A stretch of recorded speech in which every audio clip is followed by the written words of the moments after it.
Court ने किया प्रहार। आषाढ़ में दिखी होली की फुहार, पड़ गई पुलिस की मार। आरक्षण पर रण।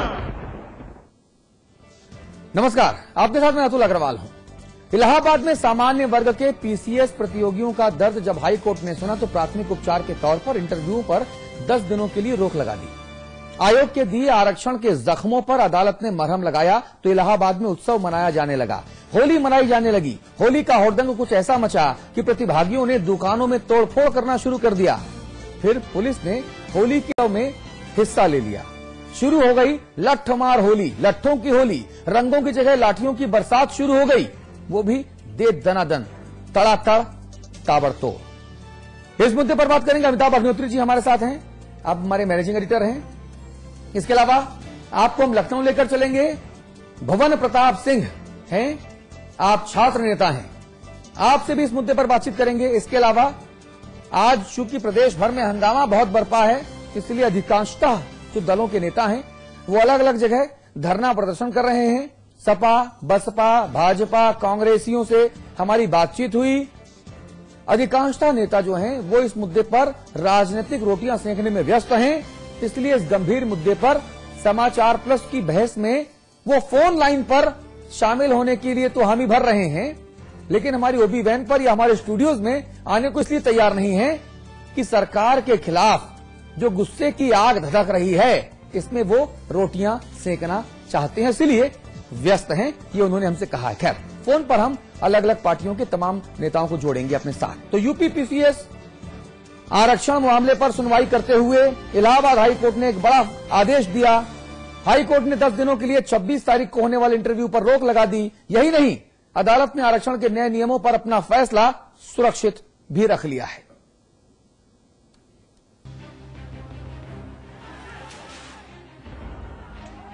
कुछ दिनों पहले इलाहाबाद में पीसीएस प्रतियोगियों के मन में ठगे जाने का एहसास था, विरोध का राग था और जुबान पर जातिवाद के नाम पर अनदेखी का आलाप था। विशेष रूप से यादवों को, मैं खुल के कह रहा हूं, विशेष रूप से यादवों को नंबर बढ़ा के और लोगों को छाट दिया जाता है और बाकी जो सीटें बचती हैं उनको बैकलॉग के नाम पे निकाल के फिर से केवल उन्हीं के द्वारा भरा जाता है। पीठ पर जातिवादी कोड़े चले थे। सामान्य वर्ग के छात्रों ने कुढ़ते हुए उधड़ी हुई पीठ हाईकोर्ट को दिखाई तो कोर्ट की आंखें लाल हो गई। हाईकोर्ट ने हंटर चलाते हुए 26 तारीख को पीसीएस के होने वाले इंटरव्यू पर 10 दिन की रोक लगा दी। ऐसा लगता है कि जजमेंट हमारे हक में आएगा। उन्होंने इंटरव्यू को रोक दिया है, स्टे कर दिया है और जजमेंट 10 रोज के लिए मतलब विद इन 10 डेज जजमेंट आ जाना चाहिए। इलाहाबाद हाईकोर्ट ने सामान्य प्रतियोगी छात्रों के मन की मुराद सुन ली थी। फरियादी गलगल थे।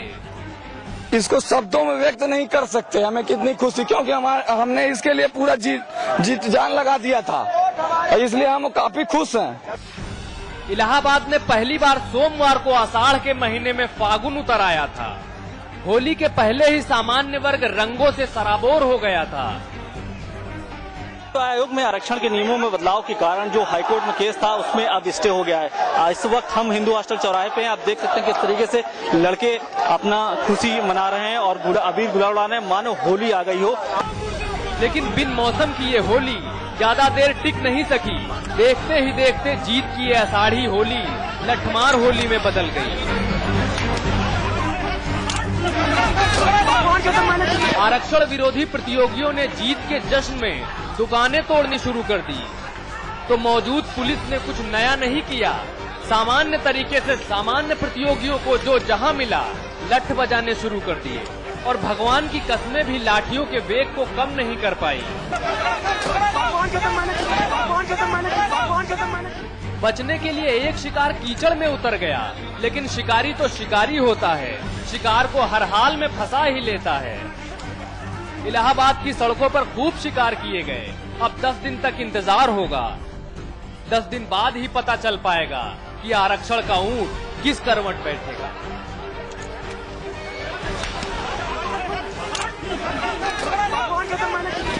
शोएब रिजवी के साथ रविंद्र कुमार, इलाहाबाद, समाचार प्लस। चलिए चर्चा शुरू करते हैं। भवन प्रताप सिंह जी, अगर आप भवन प्रताप यादव होते तब भी विरोध ऐसा ही होता? नहीं, देखिए, ये विरोध और उसके फेवर की कोई बात नहीं है। बात यह है कि आज 67 वर्ष हो गए हमारे देश को आजाद हुए, और जिस तरीके से पूरी दुनिया में जितने भी विकासशील मुल्क हैं, जितने भी विकासशील देश हैं, वो इन चीजों से बहुत आगे उठ के देश के और चीजों के में बढ़ोतरी के लिए, देश के आर्थिक विकास के लिए, देश में सामंजस्य कायम करने के लिए इन चीजों पे बहस होती है। लेकिन ये बड़ा दुर्भाग्यपूर्ण है और बहुत ही दुखद है कि जिस तरीके से आज इलाहाबाद में एक मतलब बुद्धिजीवियों का शहर है, बुद्धिजीवियों तमाम छात्र वहां से हम हमेशा आईएएस, आईपीएस, पीसीएस तमाम होते आए, लेकिन माननीय न्यायालय ने जो फैसला सुरक्षित रखा है आरक्षण के मामले पे, अभी उस पर कोई फैसला नहीं आया है। लेकिन जहां तक बात आरक्षण का है, जहां तक बात रिजर्वेशन का है, जात विशेष के लिए आरक्षण की जो व्यवस्था बनाई जा रही है, मैं कतई उससे सहमत नहीं हूं। क्योंकि एक तरीके से देखा जाए कि कुछ स्वार्थी टाइप के जो हमारे पॉलिटिकल लीडर्स हैं, जिनका केवल अपने स्वार्थ से मतलब है, ना देश के विकास से मतलब है, ना किसी जात से मतलब है, ना किसी धर्म से मतलब है। भुवन भाई, आप पहली बार समाचार प्रेस पर आए हैं, हमारे आवाज आ रही है? भुवन भाई, मैं कह रहा हूं आप पहली बार हमारे इस चैनल में, इस शो में आए हैं। हमारे शो का जो फॉर्मेट है, वो फॉर्मेट ऐसा है कि हम लुकी छिपी बात नहीं कहते, हम हर कुछ उघाड़ देते हैं। उघाड़ना समझते हैं ना? जी जी, हाँ, हम लुकी छिपी बात नहीं कहते। जो कहना नाम लेके सीधे सटीक कहना साहब, इशारों में कुछ नहीं। आप कह रहे हैं ना, आप कह रहे हैं ऐसे कुछ नेता नाम लेके सीधा ठोकिए, उघाड़ के बात कीजिए। एक नहीं, ऐसे तमाम लोग हैं। हाँ कि जी, ऐसे तमाम लोग हैं कि जो हमारे छात्रों को, हमारे नौजवानों को गुमराह करने का काम करते हैं। हाँ। हम लोगों को जो मतलब कल जो ये छात्र चाहे इस चीज का लाभ पाएंगे या जो लोग इस चीज से वंचित रहेंगे, वो आज हमारी जो आने वाली पीढ़ियां हैं, जो आने वाली नस्लें हैं, उनको हम क्या दे के जाएंगे, उनको हम क्या बता के जाएंगे, उनको हम क्या बताएंगे कि किस तरीके से हम इस चीज को पाए हैं और किस तरीके से इन चीजों से हम वंचित रह गए। तो कहने का मतलब है कि जो जागरूक है, वो चाहे किसी भी धर्म का हो, चाहे किसी जात का हो, हाँ। या किसी भी वर्ग का हो, हाँ। वो कतई इन व्यवस्थाओं से सहमत नहीं है और ना ऐसी व्यवस्थाओं को कतई बर्दाश्त करेगा। जहां तक बात है कि जात विशेष के लिए, जैसे तमाम चैनलों पे, तमाम जगहों पे बात चल रही है, तमाम लोगों में, आम लोगों में ये बात चल रही है कि जात विशेष को लाभ देने के लिए ऐसा कदम उठाया गया है और माननीय न्यायालय ने उसको संज्ञान में लिया और जहां तक अभी इन बात मतलब फैसले को सुरक्षित रखा है। और लोगों को उम्मीद न्यायालय से यही है कि आने वाले समय में जो भी 2, 4, 10, 15, 20 दिन का समय दिया गया है, हाँ। उसमें न्यायालय का ऐसा फैसला होगा जिससे आम जनमानस, आम छात्र और भुवन जी, मैं यहां पर टोकना चाहूंगा आपको। गजेंद्र यादव जी एक हमारे आज ही एक मित्र बने हैं। आप ओएनजीसी में प्रोडक्शन इंजीनियर हैं, आप बीटेक हैं आईआईटी कानपुर से। उन्होंने फेसबुक पर आज इसी मुद्दे पर हमसे एक लंबी चर्चा की। उन्होंने लिखा कि क्या सभी यादवों का कल्याण हो रहा है? जी, ये एक बहुत बड़ा सवाल है। इस सवाल से मैं मुतस्सिर था। मैंने उनसे कहा कि आप भी यादव हैं, जरा आप बताएं कि क्या सभी यादवों का कल्याण हो रहा है? तो उन्होंने लिखा कि सैफई, इटावा, मैनपुरी और कन्नौज में एक खास यादव परिवार को जितनी लाल बत्तियां दी गई हैं, वो खुद यादवों के साथ भेदभाव दर्शाता है। उन्होंने कहा कि अब यादव लोग सोचने लगे हैं, लेकिन परिवर्तन आने में अमिताभ अग्निहोत्री जी टाइम लगेगा। ये कह रहे मैं बलिया से हूं, वहां किसका काम होता है और क्या काम होता है। वहां से 2 मंत्री हैं और रोड की हालत देखिए, बिजली की व्यवस्था देखिए। ये गजेंद्र यादव हैं जो आईआईटीएन हैं, कानपुर आईआईटी से। देखिए, पहले तो मैं कुछ बातें साफ करूं। हाँ। इस मुद्दे को लेकर कई मिसकंसेप्शंस हैं। मेहताब जी, मैं आपको धृष्टता कर रहा हूं रोकने की। योगी आदित्यनाथ जी हमारे साथ जुड़ गए, मैं माफी चाहता हूं मेहताब जी। योगी जी, बहुत स्वागत है आपका समाचार प्लस पर। हाँ, धन्यवाद जी। योगी जी, आज जिस तरह से उत्तर प्रदेश लोक सेवा आयोग का यादवीकरण किया जा रहा है, आज एक तस्वीर हमारे पास हमारे एक मित्र ने भेजी, स्टिल इमेज, उत्तर प्रदेश में जहां पर लोक सेवा आयोग का दफ्तर है, तो लोक सेवा में से लोक शब्द को काट दिया गया और वहां एक खास जाति का उपनाम लिखा गया और फलां सेवा आयोग लिखा गया। हम क्या दर्शाना चाहते हैं समाज में भाई आप यादवों को, मुसलमानों को आगे बढ़ाकर उनका वोट लेते हो, ऐसा दावा करते हो, अच्छी बात है, लेकिन आप दूसरे वर्ग के लोगों के साथ ऐसा अंधेरगर्दी तो मत करो कि 2013 यूपी पीसीएस की परीक्षा के परिणाम आए, 1300 नतीजों में केवल 254 सामान्य वर्ग के। अंधेरगर्दी नहीं तो और क्या है ये योगी जी? देखिए, यह कार्य वो सरकार कर रही है जो देश के अंदर धर्मनिरपेक्षता का सबसे बड़ा ढोंग कर रही है। हाँ। इन्होंने केवल जातिवाद के आधार पर इस समाज को नहीं बांटा है। जिस कांग्रेस पर ये लोग हमेशा परिवारवाद का आरोप लगाते थे, आज मुलायम सिंह का कोनमा तो देखिए पहले, ठीक है ना, तो उस पर भी कोई समाजवादी नहीं बोलता है, समाजवादी नहीं, सब समाज तोड़क है, देश के लिए घातक है। उत्तर प्रदेश को इन्होंने बेड़ा गर्क कर दिया है। उत्तर प्रदेश की सड़कें ध्वस्त, बाढ़ की अभी पहली ही झलक आई है कि पूरा उत्तर प्रदेश अभी से ध्वस्त हो चुका है। उत्तर प्रदेश में फिर से पूर्वी उत्तर प्रदेश में इंसेफ्लाइटिस की महामारी अब की तेजी के साथ आगे बढ़ रही है। सत्ता मौन बनी हुई है। पुलिस के संरक्षण में हत्या, लूट, अपराध हो रहे हैं।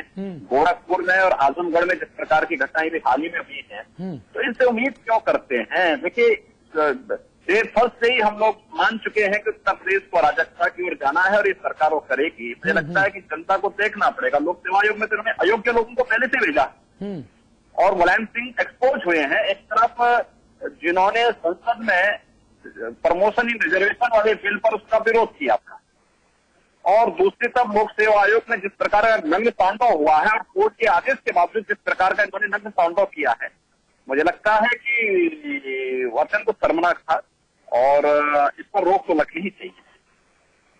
योगी आदित्यनाथ साहब, अहम सवाल यह है कि आप जिस तरह की आरक्षण की प्रणाली लागू की गई है, आप और आपकी पार्टी उसके पक्ष में है या विरोध में? अगर विरोध में है तो ये विरोध सड़कों पर बीजेपी या एबीवीपी की तरफ से दिख क्यों नहीं रहा? मुझे हम किसी भी समाज विरोधी कृत्य का समर्थन नहीं कर सकते जी। जिससे राष्ट्र कमजोर होता है, जिससे समाज कमजोर होता है, हम उसका कतई समर्थन नहीं कर सकते। लेकिन प्रमोशन में रिजर्वेशन का तो बीजेपी समर्थन करती है ना। ये सरकार जो है सभी मानकों की धज्जियां उड़ा रही है और इस देश प्रदेश की प्रतिभाओं के साथ सीधे सीधे खिलवाड़ कर रही है। योगी जी, लेकिन प्रमोशन में रिजर्वेशन का समर्थन तो भारतीय जनता पार्टी का थिंक टैंक भी करता है। मैंने कहा ना कि उस मुद्दे पर हम लोगों ने, देखिए, प्रमोशन इन रिजर्वेशन के मुद्दे पर मैंने स्वयं संसद में विरोध किया था। हाँ। लेकिन आपकी पार्टी को समझ नहीं आया। कह रहा हूं कि जो है हम इस प्रकार के किसी भी उस वक्तव्य का या उस कृत्य का विरोध करूंगा जो समाज के हित में नहीं होगा, राष्ट्र के हित में नहीं होगा। योगी जी, बड़ा सवाल ये है जो हम लोगों ने पढ़ा और आज तक देखा और भुगता भी, कई दफे भुगता, मंडल कमीशन से लेकर आज तक भुगता, खुद के ऊपर इस चीजों की मार पड़ी। मैं खिलाफत नहीं कर रहा, मैं सिर्फ इतना कह रहा हूं कि साहब, सुप्रीम कोर्ट ने और बाबा साहब भीमराव अंबेडकर के जमाने से ही जो आरक्षण की व्यवस्था थी वो एक नियमित वक्त के लिए थी और वो सिर्फ जीविकोपार्जन के लिए थी। यानी जो आखिरी परीक्षा की परिणाम आए उसमें आपको आरक्षण देकर उस योग्य बनाया जाए कि आप समाज के सवर्ण और अगड़ी जातियों के बराबर खड़े हो सकें, कंधे से कंधा मिलाकर चल सकें। यही तो आरक्षण की अवधारणा थी ना। बिल्कुल। अब आप नौकरी पा गए, अब आप अच्छा खासा कर रहे हैं, आप नकारे हैं, लेकिन तब भी आपको आरक्षण के दम पर प्रमोशन चाहिए। यह एक राजनीतिक मुद्दा बनने से एक कैंसर बन चुका है। हाँ। और वह कैंसर जो है आज इस देश के लिए जो है पूरी तरह देश की व्यवस्था को पूरी तरह निगलने के लिए उतावला दिखाई दे रहा है। हाँ। दुर्भाग्य है कि इस मामले में किसी भी राजनीतिक दल की नीयत साफ नहीं है जी, और वह सच बोलने का साहस नहीं कर पा रहा है। हाँ। प्रमोशन इन रिजर्वेशन वाले मुद्दे पर बीजेपी को स्वयं इसका भुक्तभोगी होना पड़ा है। 2002 में उसने उसका समर्थन किया तो उसके बाद उसको नुकसान उठाना पड़ा। हाँ, हाँ। और हम लोगों ने इधर जब इसका अपोज किया है तो संसद में रुका हो विधेयक। नहीं, मुलायम सिंह जी ने इसका विरोध किया था, सबको पता है, लेकिन उन्हीं मुलायम सिंह जी की पार्टी इस तरह से रिजर्वेशन दे रही है। वो खुल करके विरोध की थी वहां। हाँ। आज पूछा जाना चाहिए ना मुलायम सिंह के कुनबे से कि एक तरफ आप लोग संसद में विरोध करते हैं प्रमोशन इन रिजर्वेशन के मुद्दे पर, दूसरा उत्तर प्रदेश लोक सेवा आयोग में जिस प्रकार की व्यवस्था लागू करना चाहते हैं। हाँ। आखिर उत्तर प्रदेश की प्रतिभाएं जाएंगी कहाँ? नहीं, आज आजम खान साहब का योगी जी एक बयान आया। चाहते हैं योगी जी, आज आजम खान साहब का एक बयान आया। उन्होंने कहा कि ये समझना पड़ेगा कि पिछले 21 वर्षों में उत्तर प्रदेश में केवल एक पीसीएस अधिकारी मुसलमान क्यों बना। अरे भाई, मेरा सवाल आजम खान साहब से और पूरी व्यवस्था से ये है कि अगर कोई पढ़ेगा लिखेगा नहीं तो क्या आप प्लेट में सजा के उस पद को उस जाति या मजहब विशेष तक पहुंचाएंगे क्या?